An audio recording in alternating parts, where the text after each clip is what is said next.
unë me që doktor Valbonin e kam më afër, do doja me nis bisedën me doktor Valbonin, sepse me qenë doktor e ke mësu tashma, po a je kon ndonjëherë pacient edhe sa pacient panikçar je?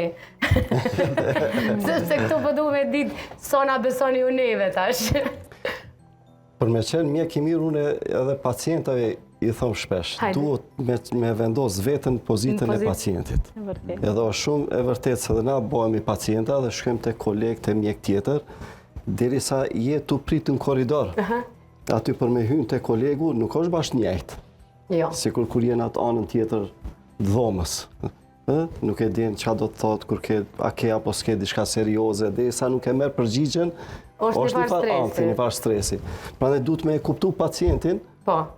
Për shkak se ti gjatë punës kur je këtë anën tjetër, ajo bëhet rutinë dhe humb pak nga koka atë ndjenjen edhe krym punën, mirë po duhet gjithmonë, sidomos kur e vren ndonjë pacient që është i shqetësuar, duhet me paramendu që edhe ti kur je në anën tjetër nuk është bashkë njëjtë. Absolutisht. Për shembull, na shumica këtu jemi me syza, pavarësisht që për shkak grimit unë si kom vendose, dikur tjetër për shkak pamjes.